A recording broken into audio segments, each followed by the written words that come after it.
ಆತ್ಮೀಯರೇ, ಇವತ್ತು ನಿಮಗೆ ಅಚ್ಚರಿಯಾಗಬಹುದು. 2020 ಕೊರೋನಾ ಬರುವುದಕ್ಕಿಂತ ಮುಂಚೆ ನಮ್ಮ ಮಕ್ಕಳಲ್ಲಿ ಡಿಪ್ರೆಷನ್, ಸ್ಟ್ರೆಸ್ ಮತ್ತು ಆಂಗ್ಸೈಟಿನಂತಹ ಒಂದು ಪ್ರಾಬ್ಲಮ್ ಇತ್ತು ಅಂತ ನಿಮಗೆ ಗೊತ್ತಿತ್ತ? ಯಾರಿಗಾದರೂ? ನಮ್ಮ ಇಡೀ ದೇಶದಲ್ಲಿ ಮಕ್ಕಳಲ್ಲಿ ಸ್ಟ್ರೆಸ್ ಮತ್ತು ಡಿಪ್ರೆಷನ್ ಎಂಬುದು ಕೇವಲ 5% ಮಕ್ಕಳಲ್ಲಿ ಇತ್ತು. ಆ 5% ಹೇಗೆಂದ್ರೆ ಅದು ಜೆನೆಟಿಕ್ ಆಗಿ ಹೆಚ್ಚಾಗಿ ಬರುವುದು. ಜೆನೆಟಿಕ್ ಆಗಿ ಅದನ್ನು ಅವಾಯ್ಡ್ ಮಾಡಲಿಕ್ಕೆ ಆಗುವುದಿಲ್ಲ. ಆದರೆ 2024 ಎಂಡಿಗೆ ಬಂದಂತಹ ಭಾರತದ ಒಂದು ಸರ್ವೆ ಅದು ಬೆಚ್ಚಿ ಬೀಳುವಂತೆ ಮಾಡ್ತದೆ ನಮಗೆ. ಇವತ್ತು 25% ಮಕ್ಕಳಲ್ಲಿ ಡಿಪ್ರೆಷನ್, ಆಂಗ್ಸೈಟಿ ಮತ್ತು ಸ್ಟ್ರೆಸ್ ಇದೆ. ನಿಮಗೆ ಗೊತ್ತಿರಬಹುದು ಅಥವಾ ಗೊತ್ತಿಲ್ಲದೆಯೂ ಇರಬಹುದು, ಆದರೆ ಮಕ್ಕಳನ್ನು ಸೂಕ್ಷ್ಮವಾಗಿ ಗಮನಿಸಿದರೆ ನಮಗೆ ಅರಿವಾಗ್ತದೆ. ಮೊನ್ನೆ ನಾನು ಈ ಫರಂಗಿಪೇಟೆಯ ಒಳಗೆ ಡಾಕ್ಟರ್ ಮನಸ್ವಿನಿ ಅಂತ ಒಂದು ಹಾಸ್ಪಿಟಲ್ ಓಪನ್ ಆಗಿದೆ.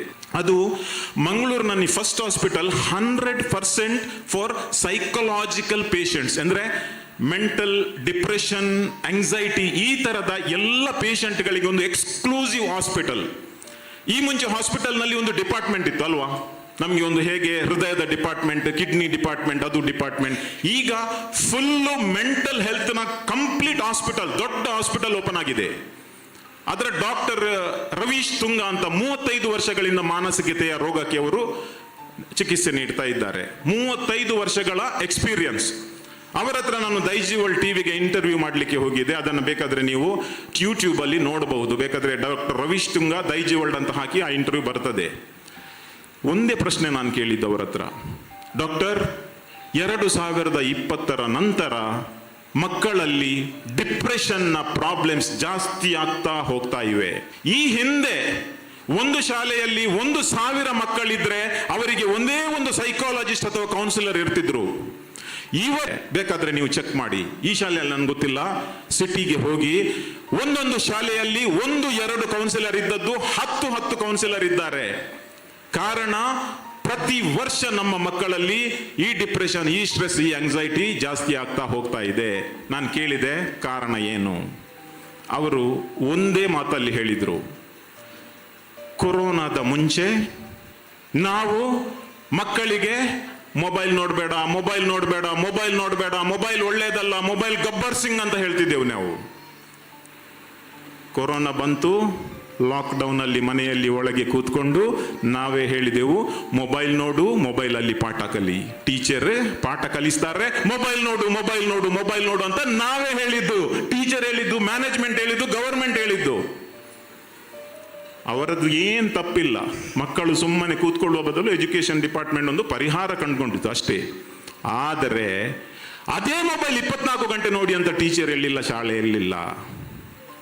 ಏನಾಯಿತು ಅಂದರೆ ಮಕ್ಕಳು 3 ಗಂಟೆ 4 ಗಂಟೆ ಮೊಬೈಲಲ್ಲಿ ಪಾಠ ಮಾಡಿದ್ರು, ಪಾಠ ನೋಡಿದ್ರು, ಪಾಠ ಕೇಳಿದ್ರು. ತಂದೆ ತಾಯಿ ಆಚೆ ಹೋದ ನಂತರ ಮೊಬೈಲ್ನ ಓನರ್ ಆಗಿ ಸ್ಟಾರ್ಟ್ ಮಾಡಿದ್ರು.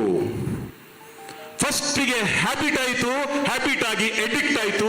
ಎಡಿಕ್ಟ್ ಆದ ನಂತರ ಈಗ ಮನಸ್ವಿನಿಯಲ್ಲಿ ಡಿಜಿಟಲ್ ಡಿಟಾಕ್ಸ್ ಎಂಬ ಡಿಪಾರ್ಟ್ಮೆಂಟ್ ಇದೆ. ಮಕ್ಕಳನ್ನ ಡಿಜಿಟಲ್ ಡಿಟಾಕ್ಸ್ ಮಾಡುವಂತಹ ಡಿಪಾರ್ಟ್ಮೆಂಟ್ ಇದೆ. Can you believe this? Can you believe? ಮಕ್ಕಳ ಡಿಜಿಟಲ್ ಎಡಿಕ್ಷನ್ ಅನ್ನ ದೂರ ಮಾಡಲಿಕ್ಕೆ ಒಂದು ಡಿಪಾರ್ಟ್ಮೆಂಟ್. ಹೆದರಬೇಡಿ, ಡಿಪ್ರೆಷನ್, ಆಂಗ್ಸೈಟಿ ಒಂದು ರೋಗ ಅಲ್ಲ, ಒಂದು ರೋಗ ಅಲ್ಲ, ಮದ್ದಿಲ್ಲದೆ ಗುಣಪಡಿಸುವ ಒಂದು ಸಮಸ್ಯೆ ಅಷ್ಟೇ. ಮದ್ದಿಲ್ಲದೆ ಗುಣಪಡಿಸುವ ಒಂದು ಸಮಸ್ಯೆ. ಆದರೆ ಎಲ್ಲಿ ನಾವು ಪೋಷಕರು ಎಲ್ಲಿ ತಪ್ಪು ಮಾಡ್ತೇವೆ? ಇವತ್ತು ನಮ್ಮ ಪೋಷಕರಿಗೆ, I am sorry to tell this, ನಮ್ಮ ಪೋಷಕರಿಗೆ ಸಹನೆ ಎಂಬುದು ಇಲ್ಲ. ಮಗು ಅತ್ತ ಕೂಡಲೇ ಫಸ್ಟ್ ಬರುವುದು ಮೊಬೈಲ್. ಇಲ್ಲಿ ನೋಡಪ್ಪ, ನೋಡಪ್ಪ, ಇಲ್ಲಿ ನೋಡಿ, ಇಲ್ಲಿ ನೋಡಿ, ನೋಡಿ, ಆಯ್ತು, 2 ನಿಮಿಷದಲ್ಲಿ ಮಗು ಕರೆಕ್ಟ್ ಆಯ್ತು. ಅಲ್ಲಿ ಕಾನ್ಸಂಟ್ರೇಷನ್ ಹೋಯ್ತು, ಇಲ್ಲಿ ಸ್ಟಾರ್ಟ್ ಆಯ್ತು, ಬದಿಯಲ್ಲಿ ಇಡೀ ಜಗತ್ತಿನ ಮೇಲೆ ಬಾಂಬ್ ಬಿದ್ರು ಅರಿಯಿಲ್ಲ. ಅದು ಮೊಬೈಲ್ನ ಒಳಗಡೆ ಇರ್ತದೆ. ನಾವು ಮಾಡುವ ಫಸ್ಟ್ ತಪ್ಪು. ಸೆಕೆಂಡ್ ತಪ್ಪು, ಮಗು ಊಟ ಮಾಡೋದಿಲ್ಲ, ಮೊಬೈಲ್ ನೋಡು, ಮೊಬೈಲ್ ನೋಡು, ಮೊಬೈಲ್ ನೋಡಿ ಊಟ ಮಾಡುವುದು. ಸರಿ ಊಟ ಮಾಡ್ತದೆ ಅಂದ್ರೆ ಆ ಮೊಬೈಲ್ ನೋಡಿ ಮಗು ಊಟ ಮಾಡುವುದು ನಮ್ಮ ಹೊಟ್ಟೆಗೆ, ಮಗುವಿನ ಹೊಟ್ಟೆಗೆ ಅಲ್ಲ. ನಮ್ಮ ಪೇರೆಂಟ್ಸ್ ಯೋಚನೆ ಏನು? ನಮಗೋಸ್ಕರ ಮಗು ಊಟ ಮಾಡ್ತದೆ. ಸ್ಟಾರ್ಟಿಂಗಿಗೆ ಕಷ್ಟ ಆಗ್ತದೆ.